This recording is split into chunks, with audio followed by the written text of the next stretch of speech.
The war's beginning. Some would say that World War II began with Germany's invasion of Poland on the 1st of September 1939 and the ultimatum of Britain that without a German withdrawal a state of war would exist. Needless to say, there was no German withdrawal and World War II began, Britain, France, Australia and New Zealand declaring war on the 3rd of September 1939. Others would argue that World War II was simply the second round of World War I. Although the major powers had yet to realize it, the continuance of the war between the Axis and Allies would result in the end of European dominance of the world and the destruction of their colonial empires. By renewing the fight, they only ensured their own demise, no matter who won the outcome. Some have claimed that the Treaty of Versailles was harsh and unreasonable, and therefore was the seed which guaranteed the Second World War. Germany would seek to redress this wrong. In truth, the Treaty of Versailles was no harsher than the very terms that the Germans had sought to impose on the Russians in 1917-18, with Russia forced to secede large tracts of territory and pay large indemnities in the Treaty of Brest-Litovsk. In truth, the greater cause of the Second World War was the belief by many Germans that they had never lost the First World War. German territory had not been invaded, the troops felt they had never lost. In reality, the army had to return to Germany to preserve the state from social meltdown, as Germany was in greater danger from internal enemies than the threat posed by the Allies. Hence the belief that Germany had only lost the war due to a stab in the back at home. This breakdown, however, was the result of a state put under immense pressure and succumbing to economic pressure and political fracture. In order to win a modern war, victory in the field is no longer enough, victory must be obtained over the whole system of the other nation, i.e. destroy its will to fight. Germany had lost the strategic battle, its system had collapsed and hence it lost the war. The British Navy had succeeded in its blockade of the German economy and had thus brought about its ruin and defeat, even if the Navy hadn't proven itself in open battle. Germany had lost its allies, Turkey and Austria, and had failed in production with less airplanes, few tanks and had run out of manpower. Although Germany had not lost the battle, it had lost the war. Nevertheless, this myth of not having been really defeated led to resentment at being labeled the losers. Soon every problem in Germany was related to past wrongs. The Great Depression was the final straw. Mass unemployment and hyperinflation left a perfect environment for an extremist political party to gain enough support to take center stage. In this case, the Nazis, with a combination of nationalism, racism, authoritarianism, and the promise of better times, gained enough political power to begin the takeover and change a democracy into dictatorship. Careful staged events such as the burning of the Reichstag and downright bully boy tactics led to complete dictatorship. In order to continue to deliver on promises, Hitler, who was the embodiment of the state, had continued to expand, first via appeasement and then outright war. The killer blow was the Molotov-Ribbentrop Pact, signed on the 23rd of August 1939, in which Hitler was free to carve up Poland with the acquiescence of the USSR. Thanks to the Blitzkrieg tactics and superior ordnance, the German army quickly overcome Poland, with France and Britain disgracing themselves by doing nothing on the Western Front. Once Poland was over, Germany cemented its position by invading Denmark and Norway on the 9th of April 1940, guaranteeing its access to Swedish iron ore and opening up the North Atlantic. The invasion of France began on the 10th of May 1940. It also included a coordinated invasion of the Netherlands, Luxembourg and Belgium, with careful German planning producing brilliant results. France failed before it had even begun. A lack of will only quickened the defeat.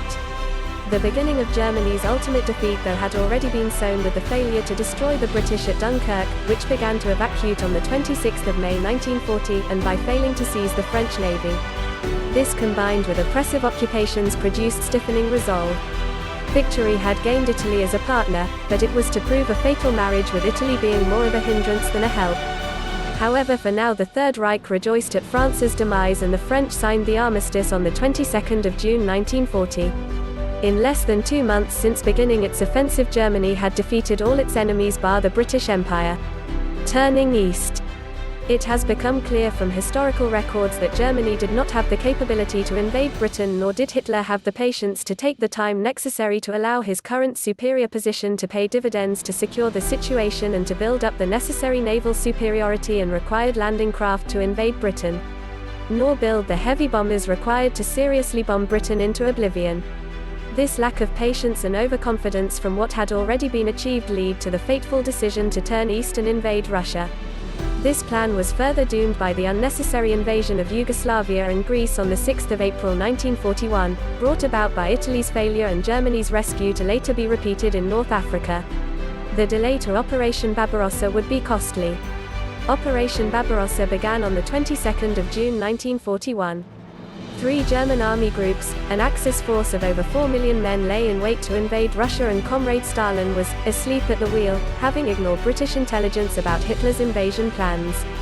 German success was doomed within sight of the Kremlin with the onset of winter and the confirmation to Stalin that Japan had no intention to invade, thus freeing up the Siberian army to be transferred to the defense of Moscow in the winter offensive, in which the Russians began a counterattack on 5 December 1941.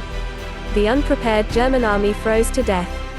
Russians counter-attack at Moscow. Stupidly, on the 11th day of December 1941, Germany declared war on the USA, after Pearl Harbor 7 December 1941. Unofficially, the nations had already been at war, with the USA supplying arms to Britain and USSR and US destroyers battling U-boats in the Atlantic. However, for Hitler to formalize it with a declaration of war was stupidity personified. A second throw of the dice. After the failure to succeed at Moscow or to take Leningrad and link up with the Finns, Hitler had a throw at Stalingrad and the oil fields of the Caucasus on the 22nd of August 1942. At first, once again, blitzkrieg tactics reigned supreme, with the Germans reaching Stalingrad on the 8th of September. Once again, Hitler failed by allowing his army to get into an urban firefight for which they were unsuited, allowing the Russians to spring a giant trap and destroyed an entire army, surrendering on the 31st of January 1943. This, combined with the Allied success in North Africa, which resulted in the destruction of another German army, led to the irreversible change in the course of the war, with Germany doomed to destruction. The Allies fight back. With growing success in the Battle of the Atlantic, and the victory at El Alamein on 4 November 1942, the Allies began to swing into the offensive, with Operation Torch begun on 8 November 1942. The Allies began to squeeze the Germans out of North Africa. Next, they invaded Italy, starting with the invasion of Sicily on 10 July 1943.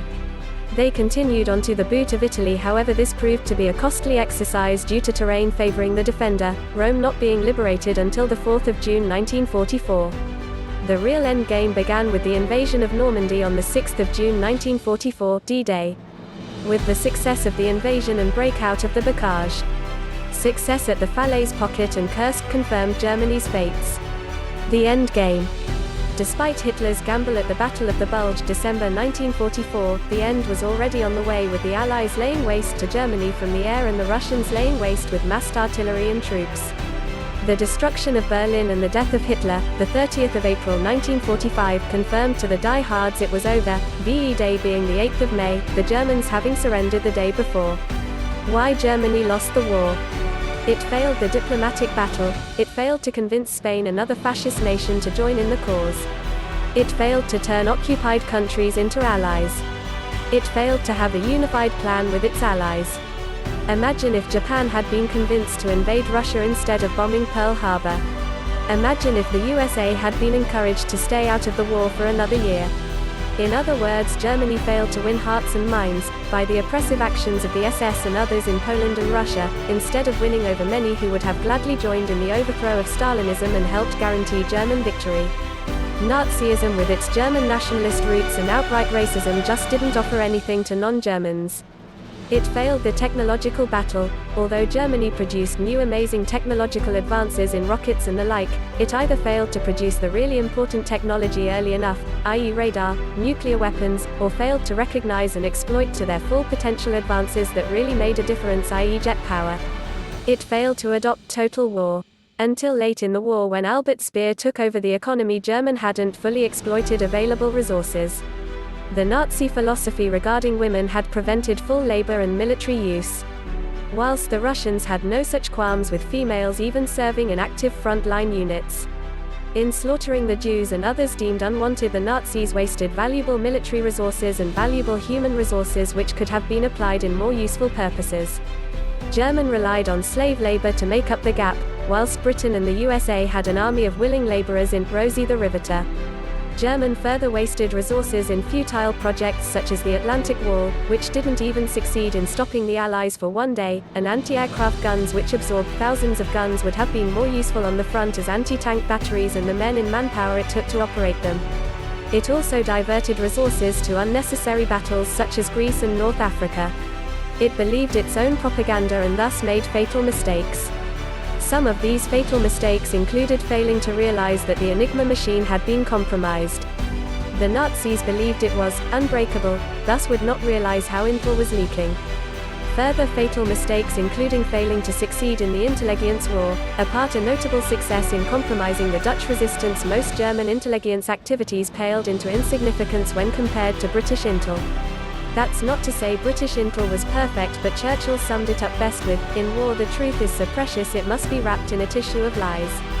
Hitler was sold on the Pas de Calais being the true invasion point. Further, by centering all its confidence in the Führer, it led to the disaster of Stalingrad, etc. Hitler may have thought he was a military genius, but after the conclusion of the invasion of France he made few successful contributions. One might ask what would have happened if the German generals had been allowed to run the show. I believe if the German economy had been fully geared up for the war from the beginning, and if it had addressed some of these factors above, there would have been every likelihood that they would have succeeded. We should not think that the outcome of World War II was guaranteed. It was only with much sacrifice by the Allies that final victory was achieved. This article is dedicated to all those who fought in destroying the evils of Nazism.